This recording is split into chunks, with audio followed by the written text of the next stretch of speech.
Você decide reformar a casa, mas aí pinta a dúvida. Será que derruba paredes, arranca o piso e troca todos os canos? Ou apenas renova a pintura, coloca um tapete no quarto e pendura quadros novos na sala? O Congresso Nacional vive o mesmo dilema há muitos anos. Só que lá a reforma é de outro tipo. As repórteres Karine Beluso e Mariana Abreu explicam pra gente. Um debate no Congresso, a reforma política. Mas há quem defenda que ela é só eleitoral. A reforma política você tem quando você encontra os grandes temas nacionais sendo discutidos. Por exemplo, parlamentarismo, presidencialismo. Isso não é uma mera mudança eleitoral, porque você vai repercutir em toda a cultura política brasileira. Falando em mudanças eleitorais, depois de valer por 18 anos, a reeleição para o Executivo pode acabar. 1997, penúltimo ano de Fernando Henrique Cardoso na presidência. Até então, os administradores cumpriam o mandato e deixavam o poder. Os bem avaliados conseguiam, no máximo, fazer um sucessor. Mas, em junho daquele mesmo ano, o Congresso Nacional aprovou a emenda da reeleição. Com isso, não só a FHC, como prefeitos e governadores ganharam a chance de disputar um segundo mandato consecutivo. O lado bom? A reeleição incentivaria o político a fazer um bom governo para tentar um segundo mandato. Daria poder ao eleitor para decidir se o gestor fica ou sai. E o eleito ganharia tempo para executar políticas de médio prazo. A reeleição veio como mecanismo para dar mais, digamos assim, continuidade a boas políticas. Para os críticos, ela beneficia quem está no governo por ter mais visibilidade sobre outros candidatos e não favorece a renovação dentro e fora dos partidos. Hoje é assim, é um mandato de 8 anos com plebiscito no meio, né, que é o plebiscito da reeleição, né, e isso torna a fila mais lenta dentro do partido, né, quer dizer, alguém com ambições de chegar lá, em vez de esperar 4 anos, tem que esperar 8. O eleitorado parece apoiar a mudança. Em 2005, um ano antes de Lula tentar o segundo mandato, 65% dos brasileiros apoiavam a reeleição. Em 2007, esse número caiu para 58%. Já em junho deste ano, a situação se inverteu. 67% dos entrevistados são contra a reeleição para presidente. A reeleição, ela provoca muita, vamos dizer, do jeito que está hoje a política, corrupção, né? No caso, só um mandato, eu acharia melhor, né? Para todos os cargos, então. Dá chance para outras pessoas se candidatar a mostrar o seu serviço, entendeu? Mostrar o que pode ser capaz de fazer pelo país também. Tem ainda um meio termo, aperfeiçoar as regras da reeleição. Não há por que um presidente, um prefeito, um governador de estado continuar no cargo durante a campanha. Os parlamentares discutem também unificar as eleições. Havendo uma eleição, por exemplo, para prefeito no mesmo ano que é feita para governador ou para presidente da República, é claro que os temas nacionais acabam contaminando as eleições e as campanhas. Esses temas se sobrepõem às questões locais. Uma eleição em que os eleitores são convocados a pensar a cidade, onde eles moram, a gestão municipal, os problemas de transporte, habitação, é muito importante. O custo de uma eleição a cada 2 anos é algo que o Brasil vale a pena pagar para essa vantagem de ter uma vida municipal ativada. Quando se fala em eleições únicas para todos os cargos, a população logo pensa na redução do horário eleitoral. Toma muito tempo na televisão, né? Eu prefiro a programação. É muita repetição, muitas coisas banais, inclusive, até. Pouca informação. É maçante, viu? Não é democrático, é obrigatório, né? E você já percebeu que tem candidato que só tem 3 segundos para falar na televisão? Mal dá para entender o nome. Outros têm 5, 10 minutos. Isso acontece porque a duração da propaganda depende do número de vagas que o partido tem na Câmara Federal. É por isso que muitos se unem para ter mais tempo de rádio e TV. São as chamadas coligações partidárias.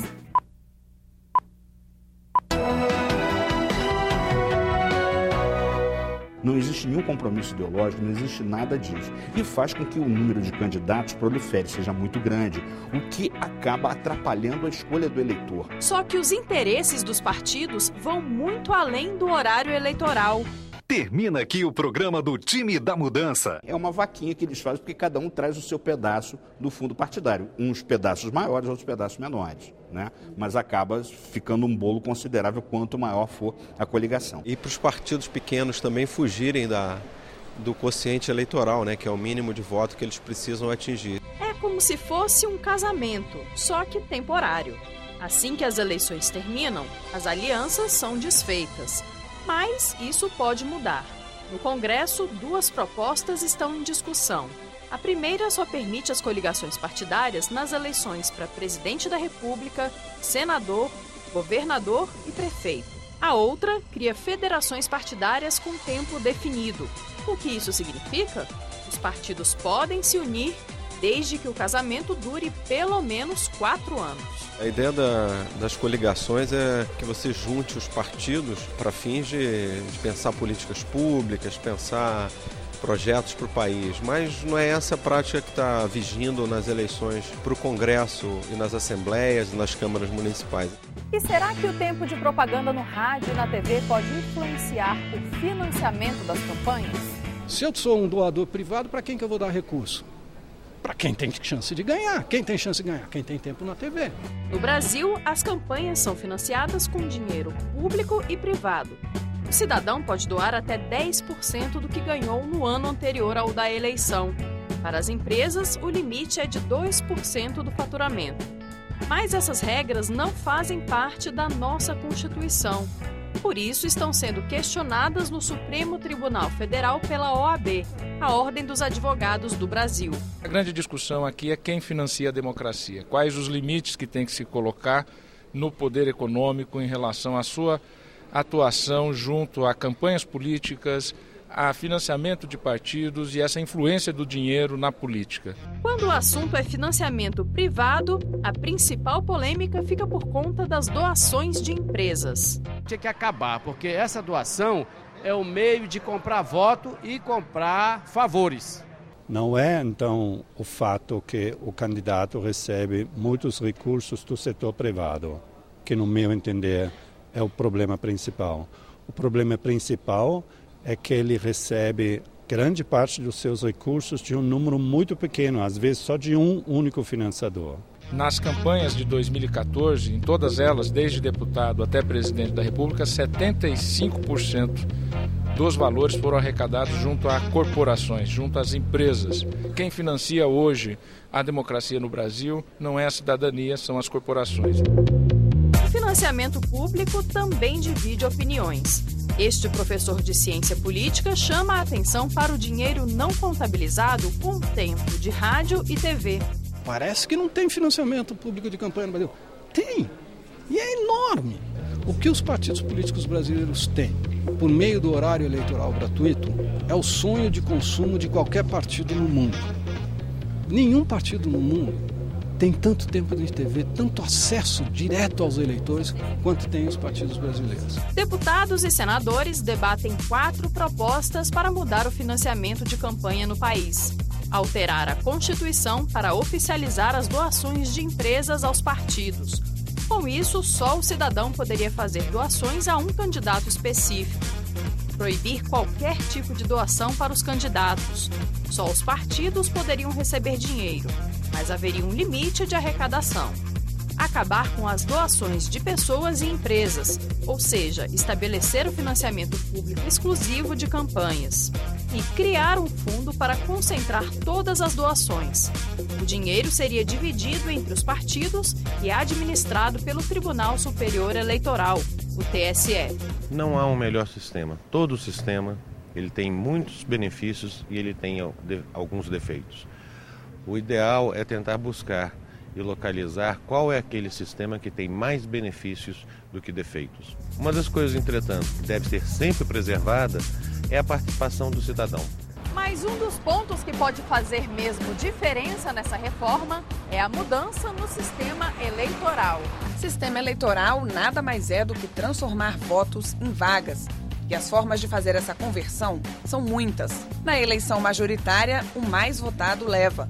A regra vale para presidente, governador, prefeito e senador. Na proporcional, que se aplica a deputados e vereadores, nem sempre quem tem mais votos ganha. No caso da lista aberta em vigor no Brasil, vota-se no candidato ou no partido. A partir daí, calcula-se o quociente eleitoral para preencher as vagas. Acho que foi um hábito nos últimos 10, 15 anos falar muito mal do nosso sistema, deixando de perceber que ele tinha aspectos muito positivos, né? O principal é dar protagonismo ao eleitor no processo de escolha.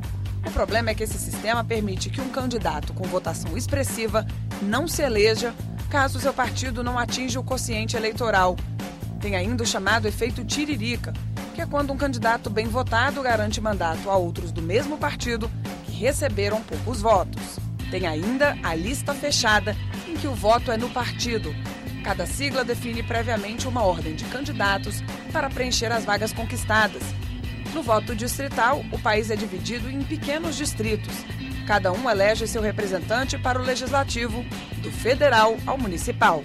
Divide-se a cidade em regiões, distritos eleitorais, e os partidos lançam candidatos naquela região. Então, o candidato no distrito A, ele só busca voto para se eleger naquele distrito. Nos grandes municípios até pode ser, mas nos pequenos municípios não tem como. Sinceramente, nós não entendemos nos pequenos municípios a viabilidade do voto distrital puro, como é proposto. No sistema misto, parte é eleita pelo voto distrital e outra pelo proporcional. No distritão, cada estado seria considerado um grande distrito, com um número pré-definido de assentos na Câmara. Os deputados mais votados ficam com as vagas. No estado tem 30 cadeiras na Câmara. Pelo distritão, quem é que vai para lá? Os 30 com o maior número individual de votos. O distritão acabaria com um aspecto muito discutível, né, até do nosso sistema atual, que é o sujeito vota em A e elege B. Seria uma distorção do distrital e que ele acaba destruindo e enfraquecendo os partidos políticos. Para valer, já nas eleições do ano que vem, as quase 300 propostas em tramitação no Congresso precisam ser sancionadas até o dia 2 de outubro. A Câmara e o Senado estão trabalhando em sintonia, exatamente para que nós tenhamos, já no final de agosto, um modelo partidário diferenciado, que fortaleça os partidos, que dê mais transparência, que diminua muito o custo das campanhas, o período de campanha, programas eleitorais, enfim, gastos que, em tese, tem que buscar financiadores. E como fazer com que a população se interesse pelo debate? Olha só o que diz esse especialista em direito eleitoral.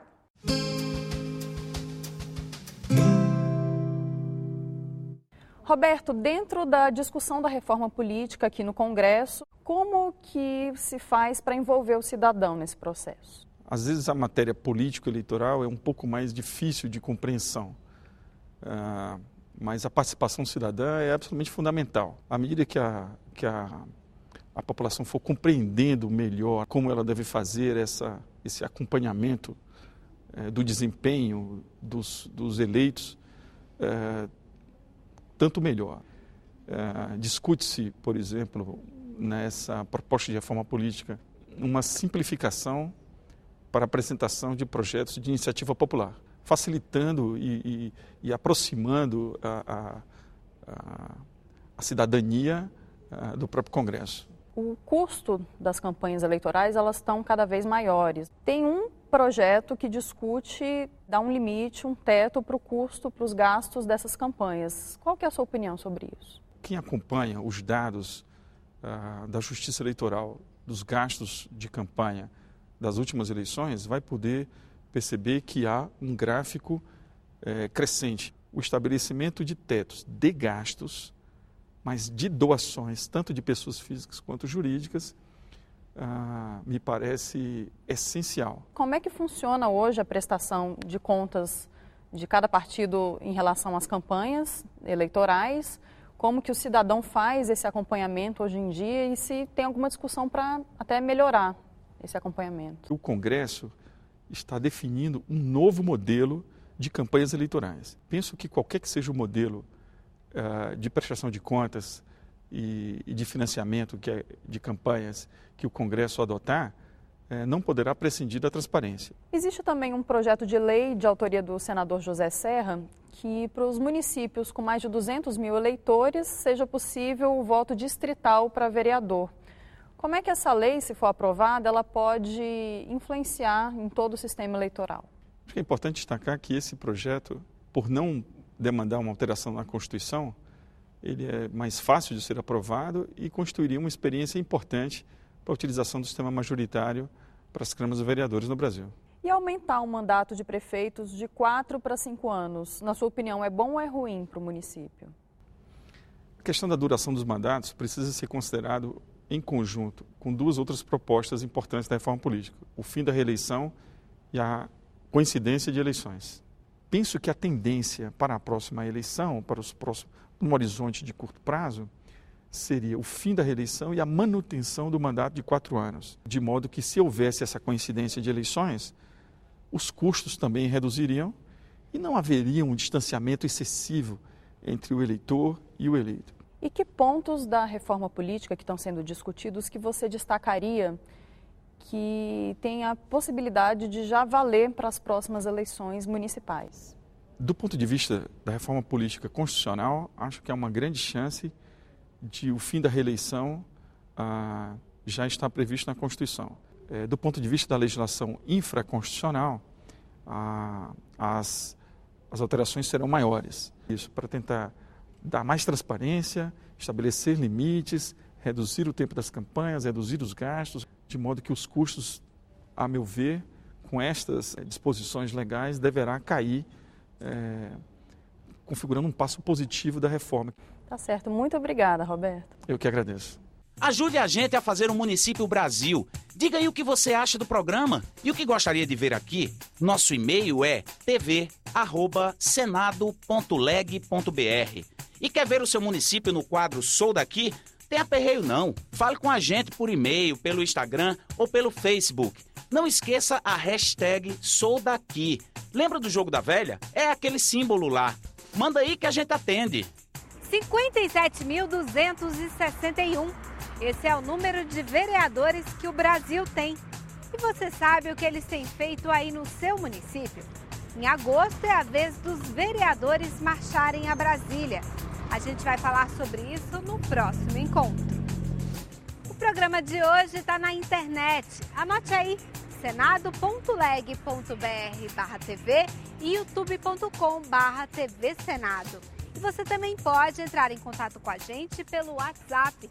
Nosso número é DDD 61 9966 1616. A gente se vê no próximo Município Brasil.